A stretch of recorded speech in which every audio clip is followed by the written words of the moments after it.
If you haven't heard about Anchor, it's the easiest way to make a podcast. Let me explain. It's free. I could probably end the list right there, but I'm going to continue. There's creation tools that allow you to record and edit your podcast right from your phone or computer. Anchor will distribute your podcast for you so it can be heard on Spotify, Apple Podcast, and many more. Speaking from personal experience, creating a podcast felt so overwhelming. I didn't know where to start, but using Anchor was a no-brainer. Their website and app is user-friendly. You're able to navigate through it easily. It's pretty cool, guys. You can make money from your podcast with no minimum listenership, and it's everything you need to make a podcast in one place. A one-stop shop. Download the free Anchor app or go to anchor.fm to get started.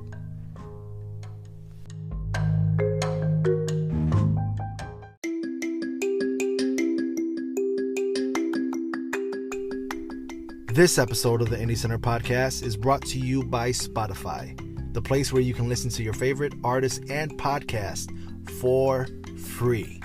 Did you hear me? You don't even need a premium membership.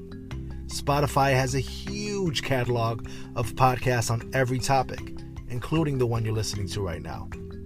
On Spotify, you can follow your favorite podcast so you never miss an episode. Are you subscribed to me yet? Wink, wink. Premium users can download episodes to listen to offline wherever you are, and that is so convenient. How many times have you found yourself in an airplane or driving down a road with no reception and you just want to escape but can't? You are stuck sitting next to somebody that snores, or you're stuck in a meaningless conversation and you just want to listen to podcasts. Well, now you can, guys. And you can easily share what you're listening to with your friends on Instagram. So if you haven't done so already, be sure to download the Spotify app and search for Indie Center Podcast on Spotify, or browse podcasts in the Your Library tab. Also, make sure to follow me so you never miss an episode.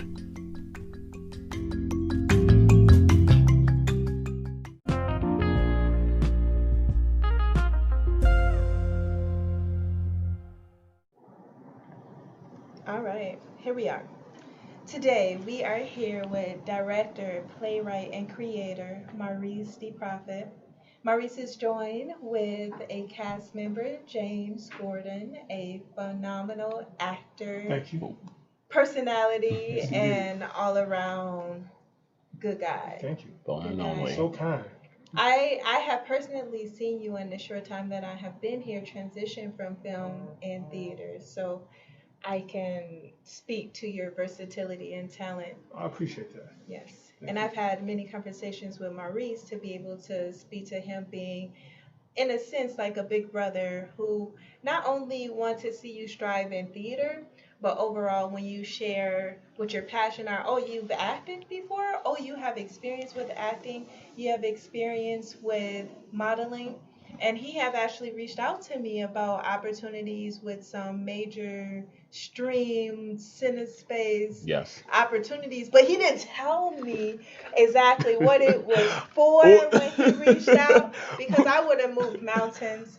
But he look out. Yeah, I didn't want to. I didn't want to, like, break up anything that you had going on already, planned and such. You know what I mean? So like that's why I was like, oh, okay, it's cool. Because I know you already got something in plan. And plus, you're in a position right now as well. And you're in a position right now as well where you are, like, building a lot of bridges. So that's why I was like, okay, I don't want her breaking no plans and, like, nobody looking at her kind of funny or whatever like that. But next time, though, I got you, because Stephanie Graham, shout out to Stephanie Graham with CineSpace. She always got something happening all the time. So I got you on that next time. I'm gonna right my wrongs. I'm gonna give you the full details, so then I could decide if I want to make that one priority over, some other coffee sit down. Yeah. When it comes to, opportunities and. I thought you were on set that day though. Weren't you like on set doing Chicago PD or something like that? I think maybe, I don't remember. I just know once I learned what you had going on. What I was doing just felt a little minuscule. I got you. I think I was doing background when I could have been featuring. Yeah. But that's okay. It's all a start, because my first couple of years I did background. I did every show here. background, standing there and everything. I was in the grind. So when someone says, hey, what do you know about it? As hot as it has been outside, I've been out there. As cold as it's been outside. Rain, snow, here, Indiana, wherever, I've been background. So yeah, I mean, you got my feet wet. When we were beyond that. We didn't moved on a bit. Right. Now, but, you know, we have graduated. the progression is right. real. But yeah, you have come on like gangbusters. Real talk. Yeah. Yeah, you have.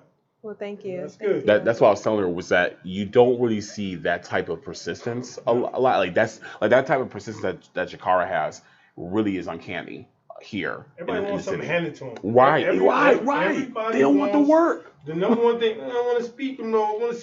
Like, wait, hold on. You came on the set of The Auditor. It was helping out. Right. You had nothing to do with the film yet. You were in the kitchen helping Roche and whatever. Shout out to Roche. Shout out to Roche. The Auditor. Shout out, sis. Hey, we're gonna have you on here next. I most definitely have to reach out to her so that we can get her on a future episode. Oh, you definitely have her on. Yeah, she's great. Yeah, you came in and nobody wants to do that. Everybody wants it. No one wants to take 1 or 2 lines, not understanding this is a building block. Right. That things, it's credit, it's reps. Acting is reps. Acting is, hey, let me get my face seen. If you're looking for that avenue of it, let me get my face seen in this or in this role. This role is different from this. Let me do that there. Everybody just wants it. Hey, make me a star. Put me on the thing. Oh yeah. Put me on the thing. Y'all know I'm talking about some of y'all. Put me on the thing, you know. And a lot of people have the mentality, and you obviously don't. Because the way you reached out, you didn't reach out like Jimmy. You were like, hey, I look forward to networking with you, and that was cool. It was disarming because we don't hear that often. You don't hear that. Everybody wants to know, oh, could you help me? Can you put me on? Can you give me an agent? Help me get an agent? Yeah. What? Yeah, I want to be in the movie. Right. Like, okay, well, what have you done? Or what are you doing? I don't know, but put me in the movie. Right. What? Yeah, so like, yeah, right. The way how you reached out was so refreshing, and was like, wow, she really wants to actually learn the process, understand, like, you know, the just the mechanics of how this whole thing works. And that's the best way to learn. That really is the best way to not only learn, but also just go about it and be able to really put yourself out there. And that's how you meet people, and that's how you're able to build yourself up as an artist and everything. It's a science behind this whole thing, and it's a beautiful science. It's a beautiful science. And that's why it's like you don't want to miss out on all that beauty. You know, like what does oh man, you remember the movie Enter the Dragon? Yes. Oh, what did Oh man, wait, what Bruce Lee told that the kid he was training, he said something like, you know, like when you something to the point of like when you point to the stars, don't focus so much on the finger, but be able to concentrate or appreciate the beauty that's in between that finger and the stars. You know, like just really being able to appreciate the beauty of what leads you to looking up in that direction. You know what I mean? And that's the same thing with this. So yeah. It's like enjoying the journey. It's like so many people are ready to rush and have their name in lights and all that stuff that they don't enjoy the journey. I made a post the other day about, and when people always try to tell you, well, me in particular, oh, you're a little cocky, and I own that. I have no issues on who I am. I know who I am, and I can back it up. But the reason I'm able to do it is I've gone into an audition room, gave everything, and came up with no callback, no role, nothing, and just gave the effort.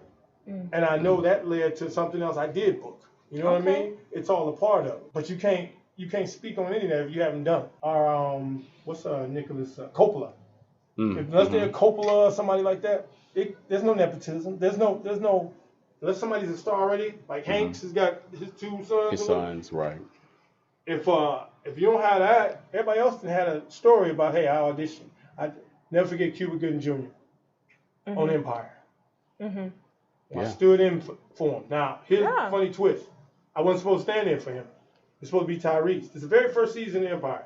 Very first season. Tyrese is supposed to be on Empire. The day I'm headed to set, I get a call from the lady who was booking. She said, hey, you on your way to set? I'm like, yeah. She said, well, the person you're supposed to stand in left the show. They got somebody else, but you don't look like him. I said, well, you want me to turn around? Because it was in Barrington. Now, I don't know how familiar you are with here. Chicago, of course, is where we live, but Barrington is way out. So I was headed there. I was like, you want me to turn around? I'm cool with that. I'll go home. I mean, I'll go back home. But it was 6 something in the morning. I'll go home. She's like, no, go ahead. Cuba Gooding Jr. talked to me for a couple of hours. Talked to me through lunch. Talked about, hey man, I bet you don't know I was an extra. I said, no, you wasn't. Yeah. I said, no, you wasn't. He says, yeah. Pulls out his phone. Pulls up, Coming to America clip. It's him sitting in the barber chair. He's the one getting the haircut. He didn't say a word. Just smiled and He just said, laughed. He said, bro, I did that for a couple of years. Then I started doing some indie films, and then boom, I popped on. I think he said The Boys in the Hood was the joint that jumped him off. Wow. And then he went from there. He said, if you want to do it, just do it. I had no inclination at that time that I was going to be an actor.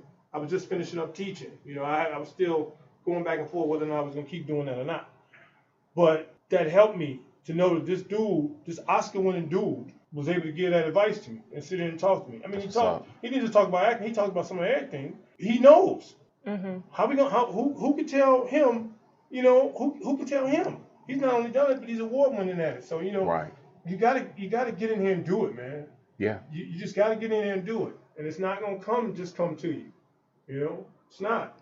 Some of y'all just waiting for stuff to. He's clean, by the way. He's stage ready. He's clean. He looked like he got on a little bit of Burberry, a little. I my shoes. I'm real comfortable. Right. Oh my God. Right. This man got on a blazer, a suit top, some slacks with a half turtleneck, and some hiking shoes. LeBron James. Yeah. Because my Joseph Abad slide-ons are in my bag. Yeah.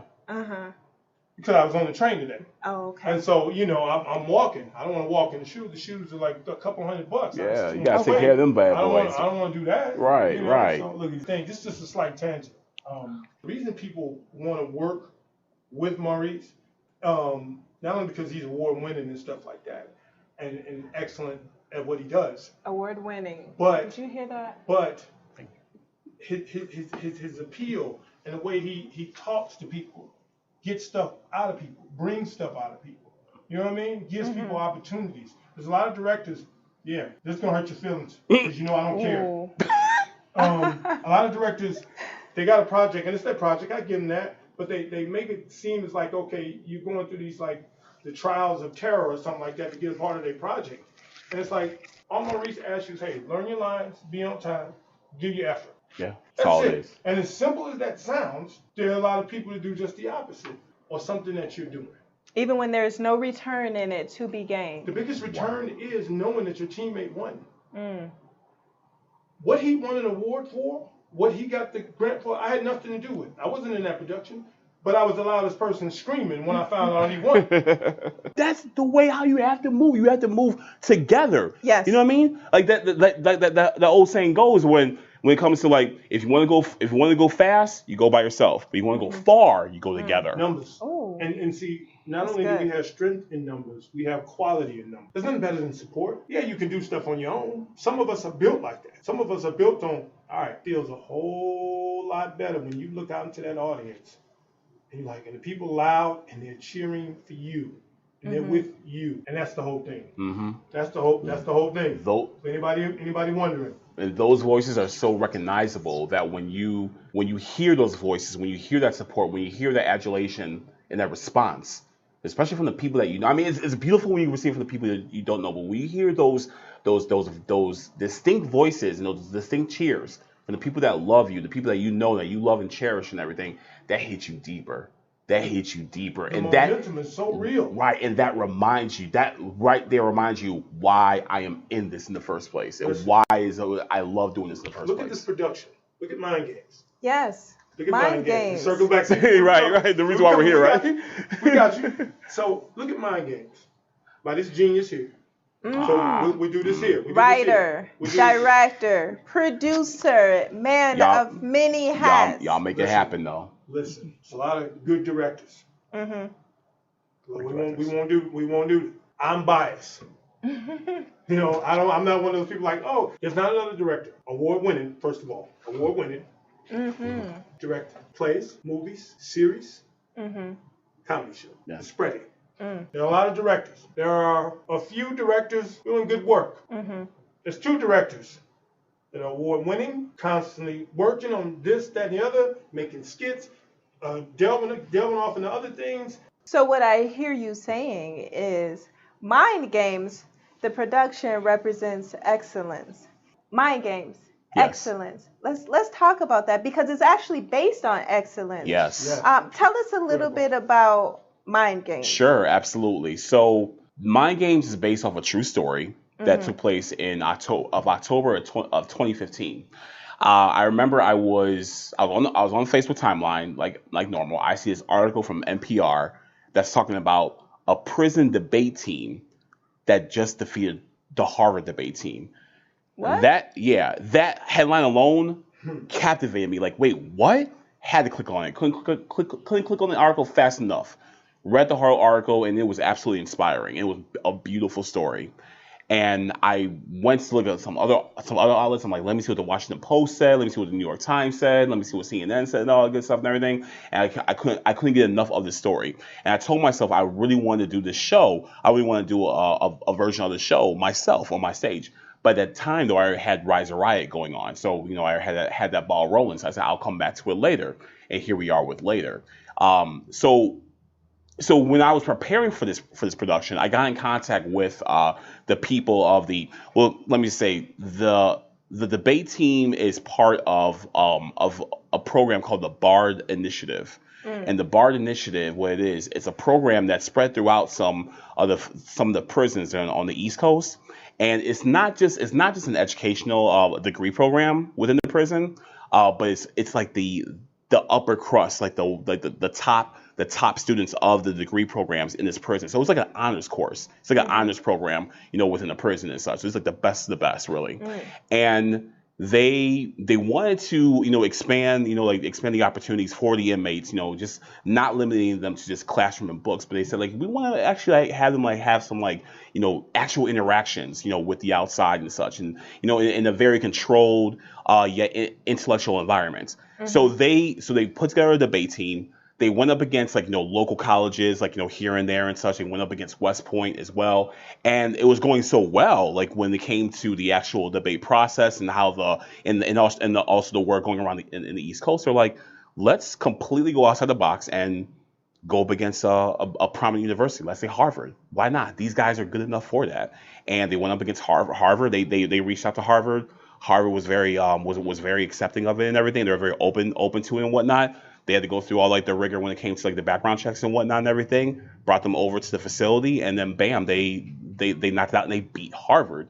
And to me, it really was like a tale of the old cliche of anything is possible. But I mean, but in this case, it's just so much deeper than that, because what it did to me, how it landed on me was letting them know that you are more than just the numbers on your chest, of what you're wearing, across your chest, than the clothes that you're wearing with it, as far as being an inmate, the four walls that are around you. You are more than this. You really are. You really are just this the embodiment of what it is, of what rehabilitation looks like, and what a strong mind can really not only do at the moment, but what it can do in the future as well too. So it's letting these inmates know that they really do have a place and they matter overall. And I said this will be a beautiful production to be able to put on for our Black History production on February 22nd. So did the research, came up with a good story. I talked with them, immensely. I talked to one of the prisoners. I got to meet one of the prisoners as well too. What? And everything. Yeah, one of the inmates, the one that John's playing. Okay. I met one of the inmates and everything like that. And this brother, just within a couple minutes of the conversation, you think you're talking to a Rhodes Scholar. Seriously, he's just that sharp, just that much of an intellect, and it was beautiful. It's a beautiful thing to see. And really, what we're proving with this, with this production, we're really showing how important it is for these states to quit taking away programs, taking away funding, from these inmates when it comes to their degree programs. Because sadly, we're seeing this small domino effect taking place when it comes to states withholding funds, for the educational programs, states taking away books out of the libraries, or states not even shipping books, or even this got me, or even allowing the public like us to be able to donate books. There's some areas that are like stopping that as well too. And so it's like, no, you have to understand, the more that you pour into investing into their education, just like with anyone else, though, in terms of like them coming back, the recidivism rate is going to go down. So let's talk about rehabilitation, not keeping this being a revolving door. So, but we're gonna see all that on February 22nd, and like I just cannot wait for that. Seriously, Man, I love this guy. I am so gleeful to be in any sort of association with this gentleman. He went and he met with, research. Yes. The research on this, he just didn't put this together. I didn't know all of it. I knew what he had done, some of it, but he met with that. It's pretty darn good. Man. Yes. And I love playwrights that actually do the research. When you think about what goes into preparing for a production, it's one thing to read a few articles that are written based on someone else's experiences or reiteration of, an occurrence, or to pick up a textbook, but to seek out the originals, the individuals that were there, that lived it, that experienced it firsthand, to seek them out, to reach out to them, make contact, and then speak with them. That's huge. Yeah. Because you have to put so much real passion into the work you do, is what that tells us. And that just exemplifies why you are an award-winning director and producer. But, it's really pivotal though. It's really pivotal to be able to stay as authentic as to stay as authentic as you can when it comes to the material, because you don't want to de-dignify the material by like just like fabricating the information and such. Like, there's gonna be room to be able to get a little creative and everything, but when it comes to like the main crux, the main idea, and also just like the nucleus of what you're trying to accomplish, you want to make sure that you understand what it is that you're putting out there. And so that's why the research is very essential. And I was really fortunate to be able to meet the inmate, because since I was in contact with the bar program for a good amount of weeks, they let me know, hey Maurice, just letting you know, we're gonna be in Chicago. I can't remember, it was sometime in October. We're gonna be in Chicago in October, and we're gonna be at Malcolm X College because we're gonna be showing like this premiere of this documentary and everything. We're gonna be there, so we'd love for you to come, talk to us, meet us, and everything, all that good stuff. I'm like, heck yeah, I'm there. You know what I'm saying? Like, you guys, say less. I'm there. You know what I mean? So I went there that night, and I didn't know, but they had the inmate who was part of that debate team was on stage with them, and I didn't know that. That was a surprise. I'm like, oh my God, that's him. Like I felt like Michael Jordan was in front of me. I'm like, that's him. Oh my God! Like I've watched you on YouTube, and you know what I'm saying. Like I've read up on you and everything. So I made sure I'm like, I gotta talk to that. I gotta talk to him. Afterwards and everything. And that's what happened. Like him and I were able to talk.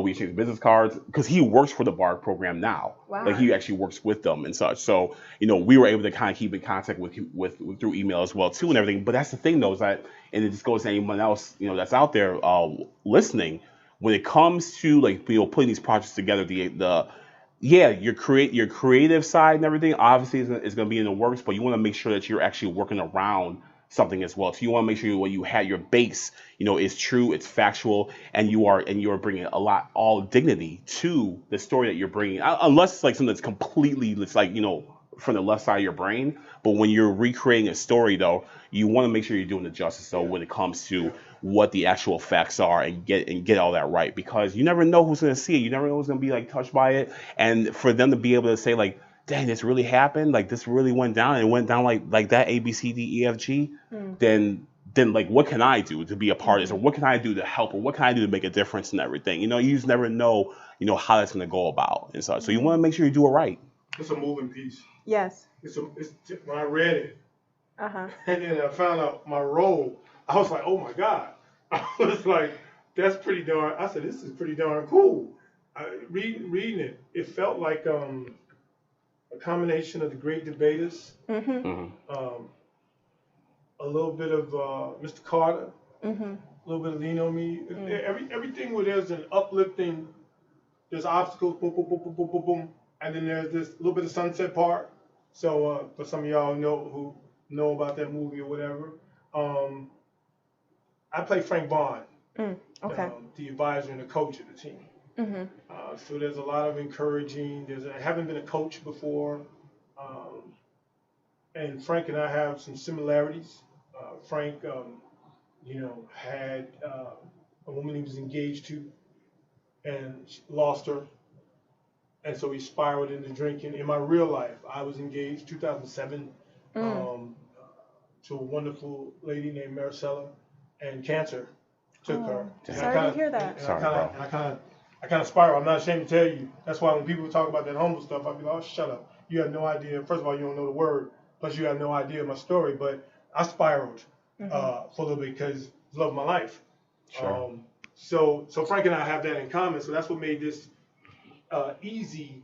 I won't say no, wrong word. Excuse me. Let me retract. It made it more comfortable to become Frank because our stories, to some extent, in some space in our lives, respectively, are similar. There's a lot of monologues in there that are very passionate. It's like he's trying to get things out of these gentlemen, and he's there for them. He's defying odds. Plus, he's carrying his own demons. So, Very nice. This is gonna be yeah.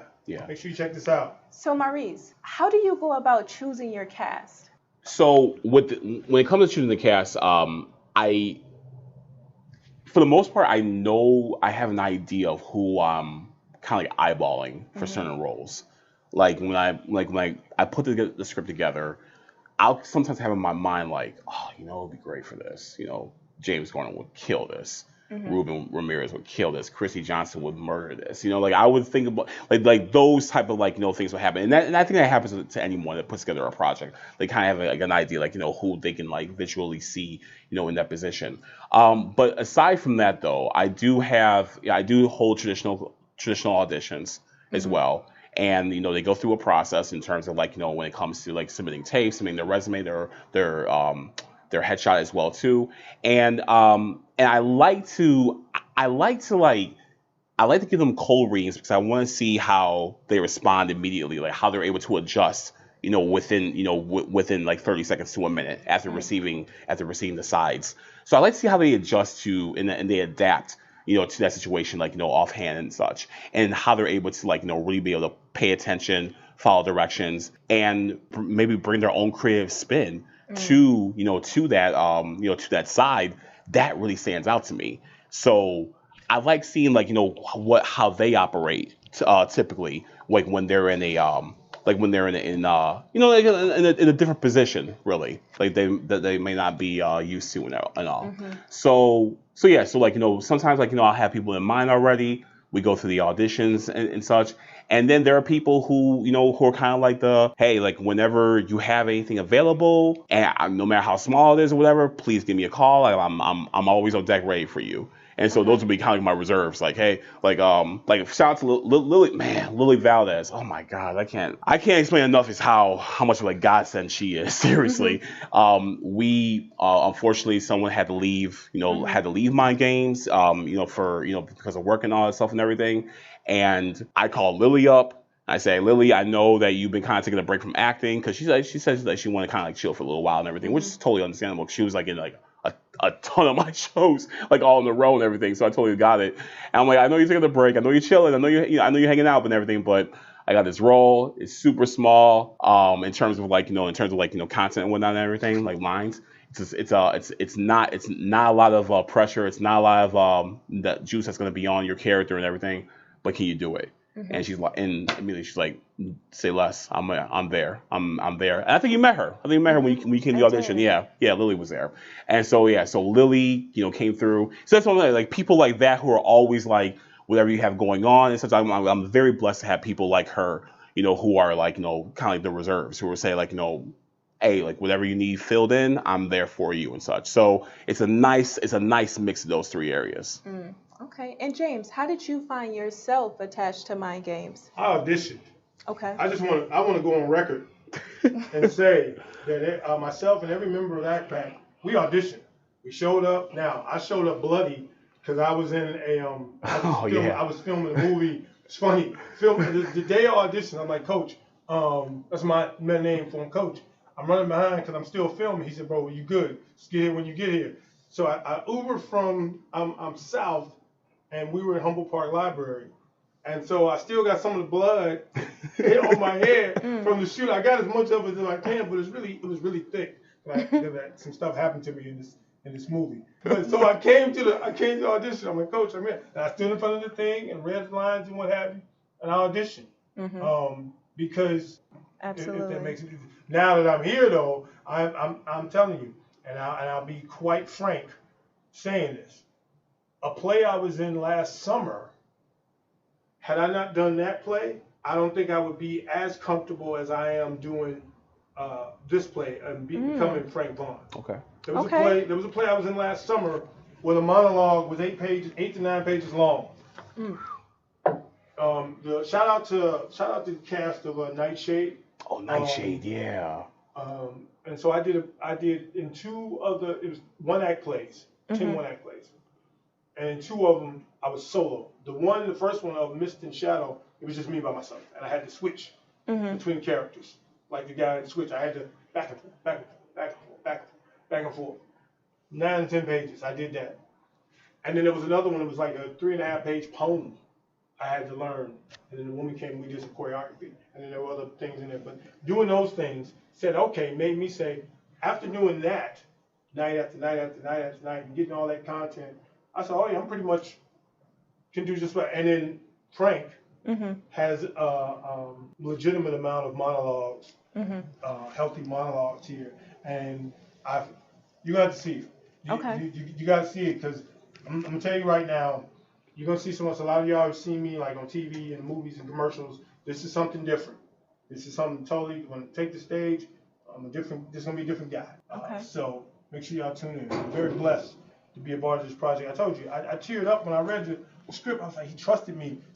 Here's the thing. Directors cannot preserve the integrity of their work if they just hand out roles.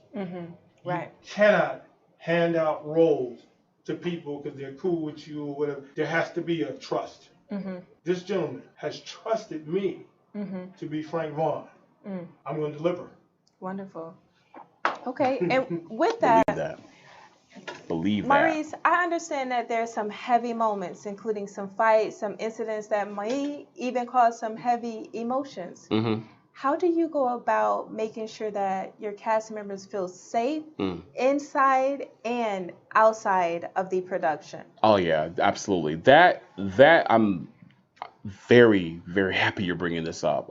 In terms of like, you know, the cast safety and such. First and foremost, I always make sure that they understand that, you know, I'm firm but I'm fair when it comes to, like, you know, how we all work together. And with that, I also let them know that it's just not my voice that matters here. Like when we're all together, it's everyone's voice that matters. It's everyone's voice and everyone's project. Like we are all on the equal playing field. We just have different roles, you know, in terms of, like, you know, bringing this whole thing to life. So it's really essential to ensure that anyone who's involved with the cast, with the project, whether it be if you're a cast member, whether you're on the crew, whether if, like, you know, you're in creative, whether if, like, you know, you're just, like, you know, kind of like, you know, just kind of advising or helping out and everything, you have stake in this, equal stake in this as much as I do as well too. And I make sure that that's known from the get-go, and not so much as, like, you know, just in terms of, like, you know, making people feel, like, you know, warm and fuzzy, but I want them to actually have the sense of security, knowing that when they come around us, it's no nonsense. And we have fun. Yes, we have a good time when we're together, but you also have that security in that understanding, knowing that when we're together, it's going to be for a purpose. We're not just getting together and just messing around. You know, it really is about, like, you know, like honing in on what it is that we're trying to accomplish, because I respect you as an artist. I respect you as an actor. I respect you as a performer. And I respect you that you have a craft that you're holding so dear to you and such. So with that being said, whenever we are going to be together, you are going to be protected. You are going to be regarded. You are important. You matter to this whole scope. And because of that, you're never going to be, I'm never going to put you in a compromising position that will compromise your integrity or compromise you as an artist or even compromise you just as a human being in general and such. Sadly, there's people out there who kind of go against it. I heard some sad stories, about some some directors, and not just limited to Chicago, even just periods out there, Right. who don't really approach the talent that they work with that same type of fortitude and such. And because of that, that's when things get lost. That's when things get lost, lost between the cracks. That's when trust gets lost as well too, and actors don't feel safe. And I never want to make sure, and I always want to make sure that type of vibe, that feel, is never even a factor at all. It's always going to be, when you're here, you are good, you are in well hands, you are protected, you are family. That's always essential. Just like what James was talking about earlier in terms of how the Act Pack is a family. That's how I approach every production that I go into, that I create, to make that entire vibe, that entire aura feel that this is a safe place to be. And even with the emotional scenes that we have, in Mind Games, like you mentioned, there is a fight scene. There's a fight scene, and there's some really heavy emotional scenes and such and everything. But that's the thing, though, is that because everyone on set trusts each other, and because everyone on set is are bonding so well and gelling so well together and everything, they're gonna make sure, okay, we're gonna take care of you. We're gonna make sure we get to the goal line together, and we're gonna make sure we get to it in the best way we can do as artists. So with the fight scene, they're gonna be taken care of, in terms of the gentlemen who are a part of it, no one's gonna be physically harmed on that. In terms of the scenes where there's a lot of emotional dialogue that's happening, or even conflict, everyone knows it's never personal. It's not personal. We're just up here doing what we're supposed to be doing and everything, and telling this story and such. But it's really important. It's very pertinent to set that precedent at first, from the beginning, to make sure that everyone knows that when you are here, you are protected, you are fine, you are good, that you are safe, and that you're not ever going to be compromised, and we can get to this together. So that's really important, to make sure that's known from the beginning. Okay, wonderful. So as the director and producer, it is your role to make sure that you set the foundation, set the parameters, you build the house. Now, James, as talent, as an actor, it's important that you also take care of self. Yeah. So yes, Maurice set the precedents, but you also have to do what you know that you need in order to leave that production at rehearsal and then still go home and feel whole again. So how do you take care of yourself when you have emotional rehearsals or scenes that you have to go through? Great question. Yeah. First and foremost, I trust my coach. That's number one. I'm not singular in that. Everyone who works with B-Side Productions, Maurice, they trust him. So that's the number one thing. We've got more than half of the concern out of the way. Okay. For me, myself, knowing the script is paramount, because you understand, you aren't shocked. And I know someone's sitting there saying, wait a minute, but aren't you supposed to read the script? Yeah, but some people read just their parts. Right. Just their portions. And you can't fault them for that, but at the same time, you don't know context if you don't read the entire thing. So I immerse myself in the script. I understand what's going on around me, who's doing what. What, if any of it, involves me? Okay. Am I near it? Am I a part of it? If not, still, what's still going on around me? There's a scene right after a particular interaction, a physical interaction, that I come on, that plays on my emotional being, because I have to understand, in a situation like that, this just happened. What would be the mindset of the individuals that were involved in that if this just happened? These two incidents, there are two incidents. One psychological, one's physical. See, I did that without giving away no spoilers. Some of y'all who watch Power should learn that. No spoilers. Man, right? But I prepare myself mentally before I even step on set. I know what's going on around me. Okay. And then, and this is you were there when I was filming. This is crossing over, but then I'll come back to it. You were there when I was filming. Auditor. Thank the you. Auditor. Thank you. And it was an intimate scene, Coach. Okay. And how can I? Oh, let me just be blunt. Yeah. Because the woman wasn't the same ethnicity as I am, and I really haven't. That experience is somewhat foreign to me, and we were supposed to be intimate. Word. And she's married at the same time, and we know each other, but not. Whereas, hey, you know, hug. I mean, Sure. we did, but and so it took some. It was a conversation that had to go on. These last couple of productions I've been on, there's been things where I've had to have conversations with my female co-star. Hey, listen, this is gonna go on. How you feel about this? What are we gonna do with this? And then those conversations provide clarity. And now you can do your work. Nice. And so that same mindset coming in, I ask him all the time, Coach, what do you think about this? What about this? How you seeing this? Not so much with this one, because having worked with him before now, I kind of know what he wants from me, what he expects. And so I can go, but there's still a couple of instances where I say, hey, Coach, let me ask, I got a question, or what have you. So it's communication, it's my own prep, it's knowing the script, knowing what's going on around me. All that factors in. Wonderful.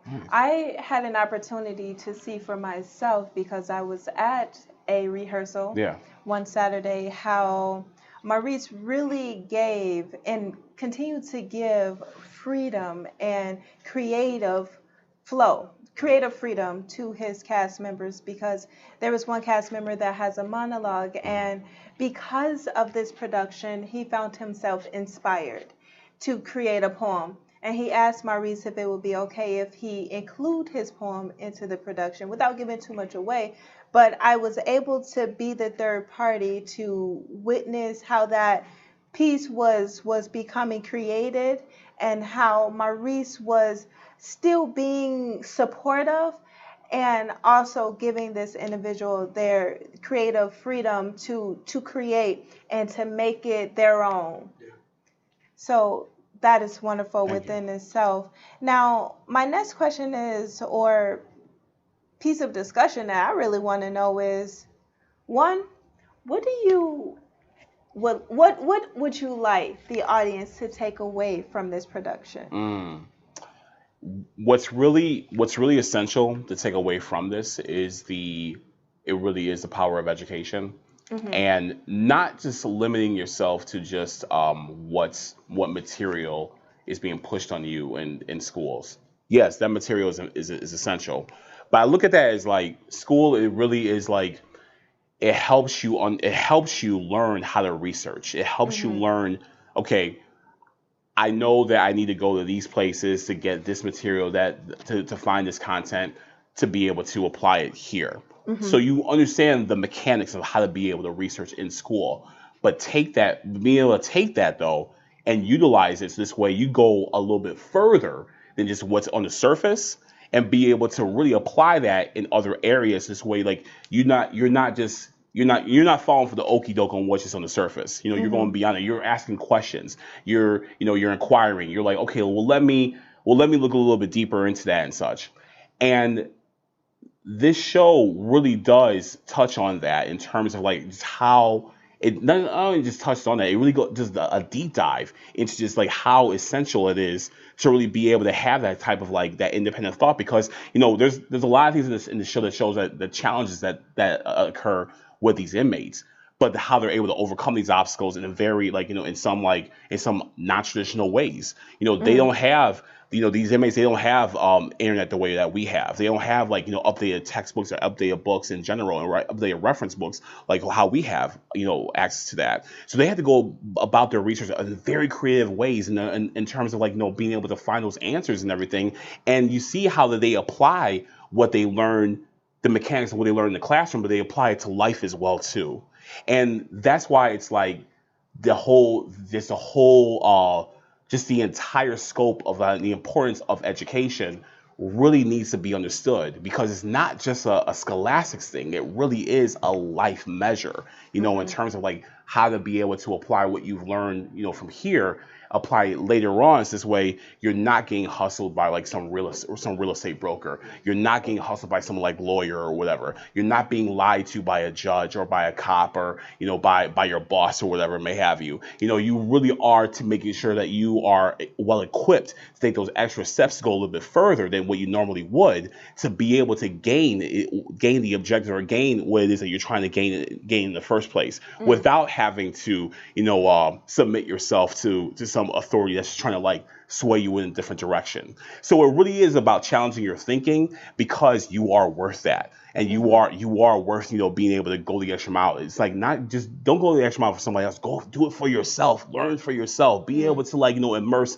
into this stuff for yourself to make yourself better. Do it for yourself because you owe it to yourself. Wow. So yeah, I want people to take away that when they see this production.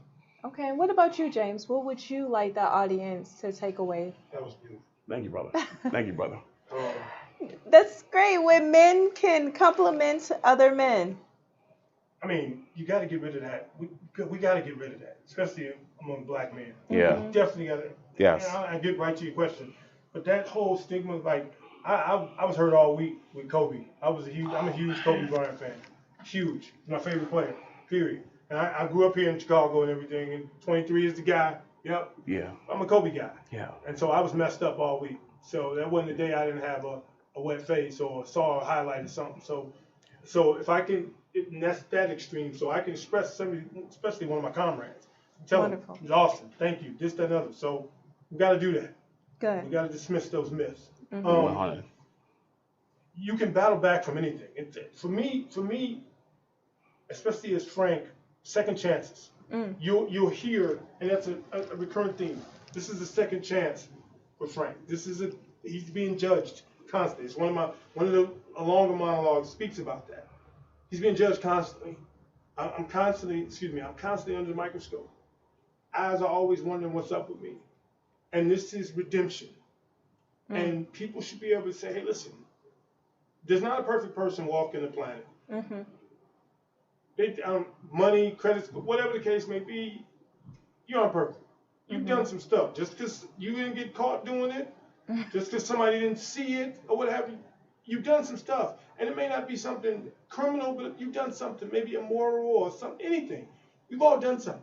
Because nobody's perfect. It's part of the human frailty. Mind games is about redemption. Think about it. Think about this, and let's put it in perspective.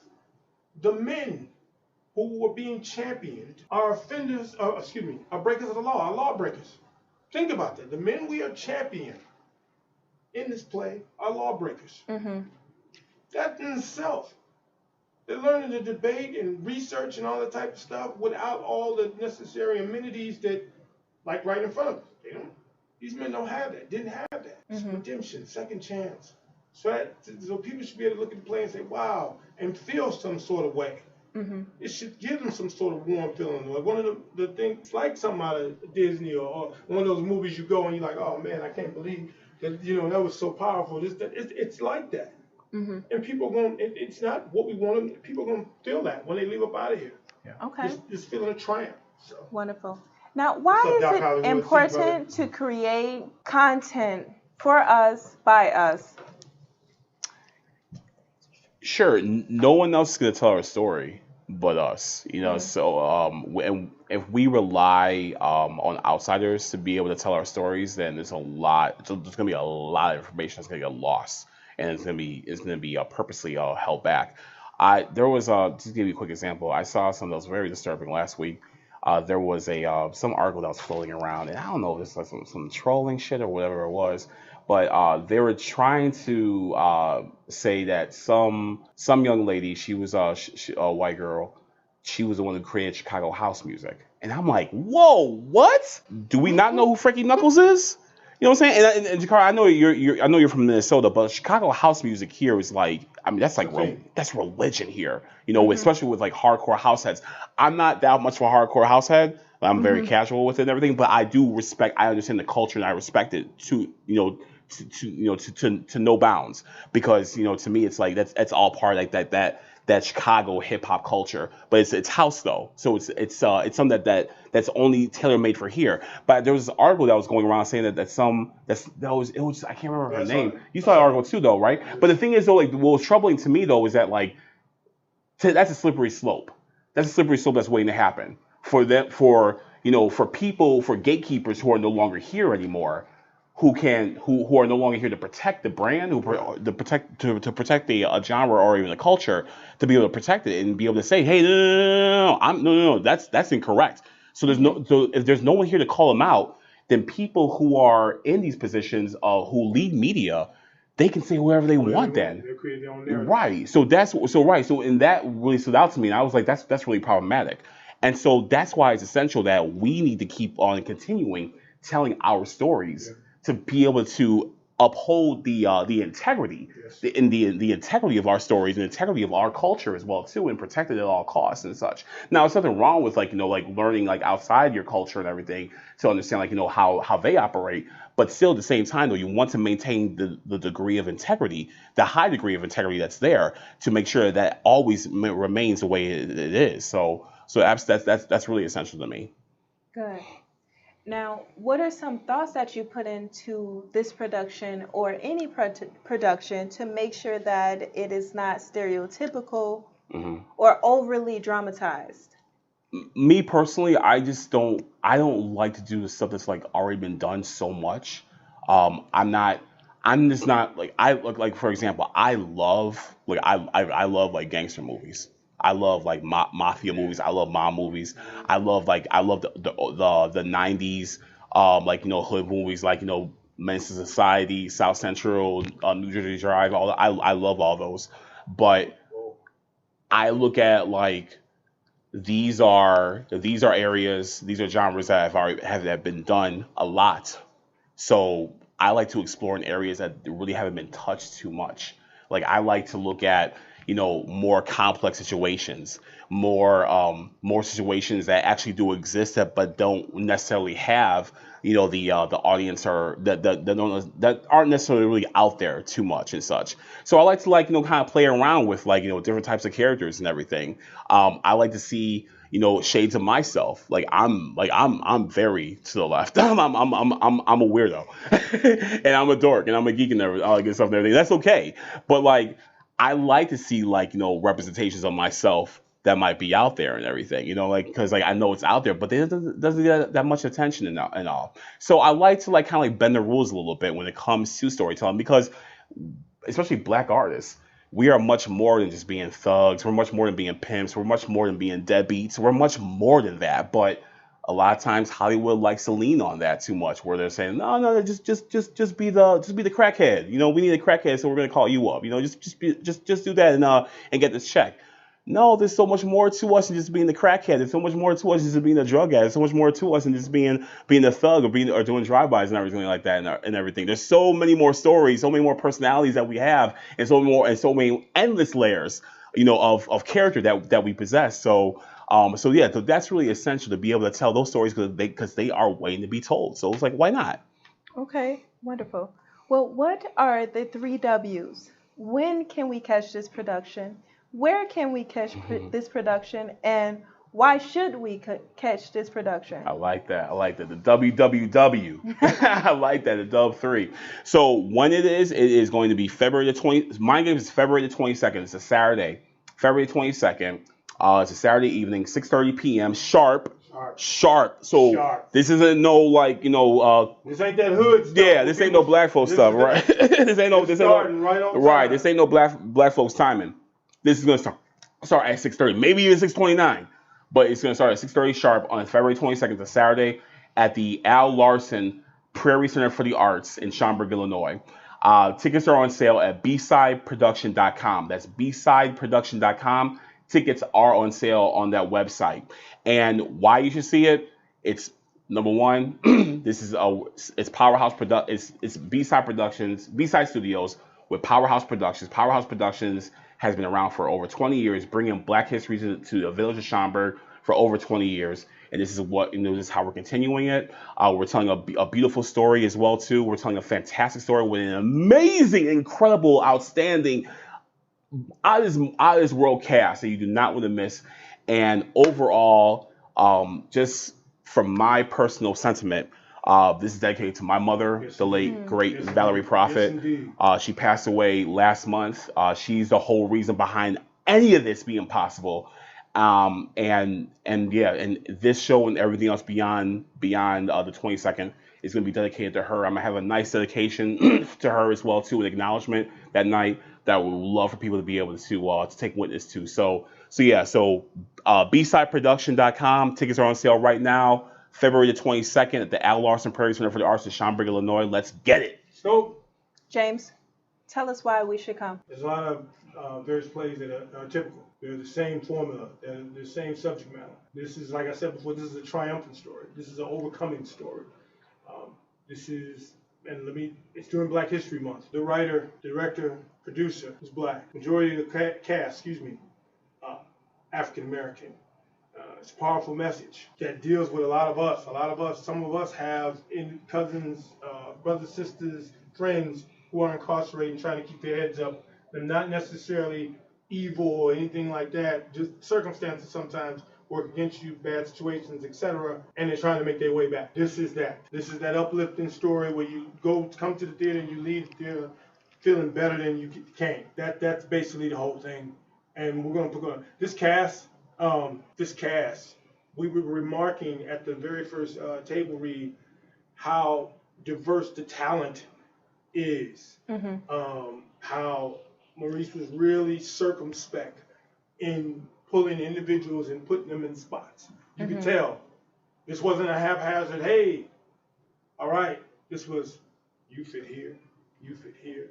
The gentleman who played the inmates, when you see them, like, wow, and you hear the verbiage, you see they were picked specifically for those roles. Mm. And when you do that, when you handpick it, it comes out right. And it's going to come out great. So make sure you're there.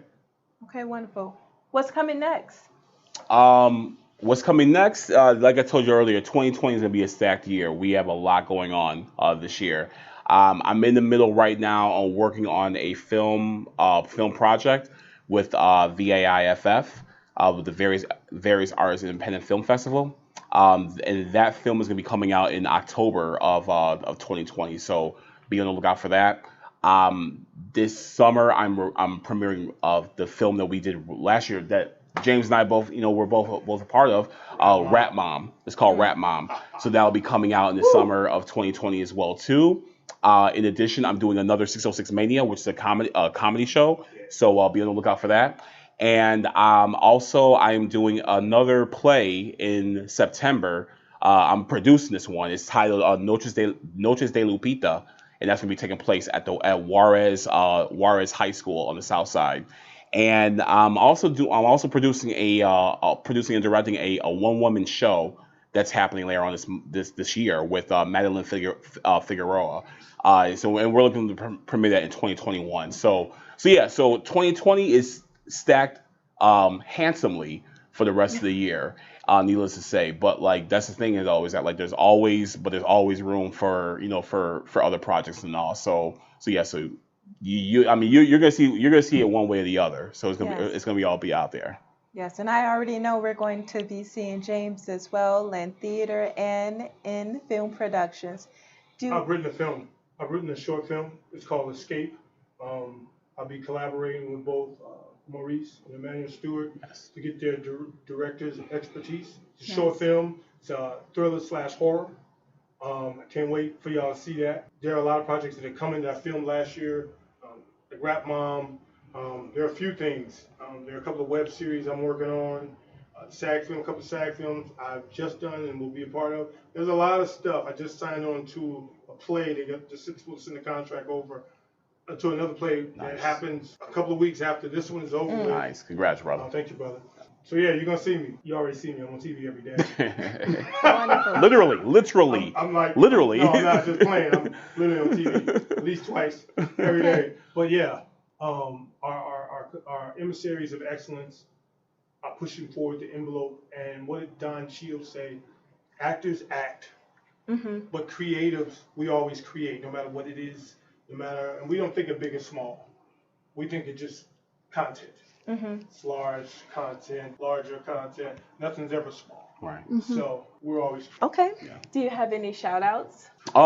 First and foremost, obviously, shout out to the AppPack, all the AppPack members, who are out there. I see Alice watching right now. I see Alice. I see Doc Hollywood. I see y'all out there. All right. Shout out to AppPack members, Ruben Ramirez, Chrissy Johnson, Alice Boswell, Angel Simmons, Herbert, Wendy, Wendy Acosta, Chrissy Johnston, but also Chrissy Dior, Charm, nice. Charm Timms. Yep. I said Doc Hollywood already. Yep. If I didn't, I'm gonna say it again. Doc Hollywood. David Walker. David Walker. Oh my God, David Walker. Came in together and everything. Herbert. Yep. Also Frazier. Wade Frazier. Also, Bunch of y'all. yeah, Man. absolutely. It goes deep. Emmanuel Stewart. It goes super deep and everything. So shout out to AppPack. Shout out to my wife Christine as well too. I love you, baby. Thank you so much for always supporting me and being by me.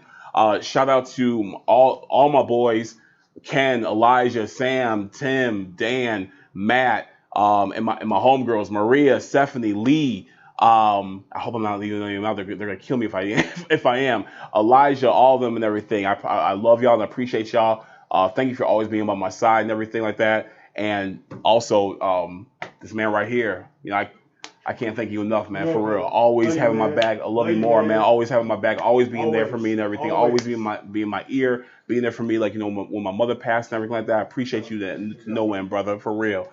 And Jakara, thank you so seriously much for this. Honestly, this is amazing. This is beautiful. This is a great medium. Yes. I thoroughly enjoyed this conversation. I love this conversation. This is absolutely great. I don't want it to end. Right. And I'm really looking forward to seeing more of how the way that you are just growing yourself and how you're expanding yourself and how you are growing your own personal brand.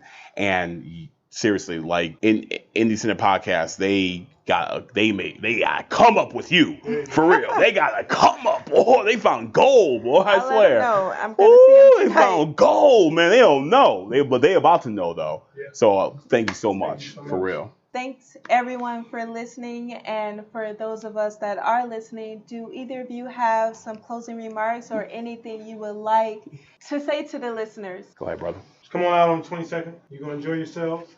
Other than that, if you are interested in AppPack membership, it's just a conversation. Reach out to my inbox. We know each other and we can have a conversation there. Thank you again, Jakara, for having us. It's a great privilege to be here. Thank you everybody who was tuned in and sent hearts and have you. Thank you so much. Thank you to my brother, Coach, who has trusted me to carry it. I'm just going to carry it, baby. That's Hell all. Yeah. Shout out to everybody at AppPack. All glory and honor to God for everything that we are able to do, all these blessings, creativities, and everything. Thank you for all the supporters out there. Thank y'all. Thank you to the dissenters. You don't know that you're really rooting for us. You just have a difficult way of articulating it. But we appreciate you. Thank you. Appreciate you guys. And thank you very much again, Jakara. February 22nd. Come out to it. Tickets are on sale on bsideproduction.com. And I know Schomburg sounds like it's a journey away and everything. It's not as far as you think it is. You can take CTA out there as well too. You can take CTA out there. You can take Metro out there. If you balling hard, you can take an Uber out there. But just get out there. You don't want to miss this. This is gonna be an amazing night. In addition to that, to the production itself, we also have vendors galore. We have vendors galore that are going to be there. We have about 10 vendors that are setting up shop, and they're in some really cool stuff that you don't want to miss out either as well too. And we're also going to have an art exhibit at the show as well too. That's actually going to be displaying. We're having an artist exhibit displaying pieces of art, pieces of work from actual real inmates. At Cook County Prison. So I'm saying this is something you definitely want to be a part of this. This is an experience unlike anything else. So let's make it happen on the 22nd, February 22nd, baby. I see you. Awesome. Well, I'm looking forward to it. I am just so full right now. I'm so humble. I'm so fulfilled. And I just thank you so much for taking your time out of your busy day to come and hang out with me. Thank you so much for having us. It's amazing. Appreciate you. And we out. Do something. Right. Library, the Chicago B branch. B Library with Maurice D. Proffit and James Gordon. Thank you. Thank you.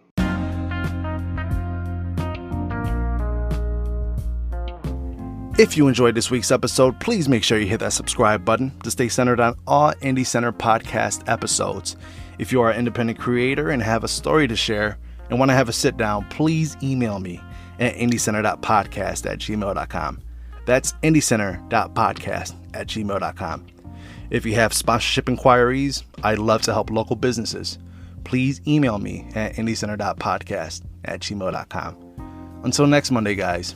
Peace.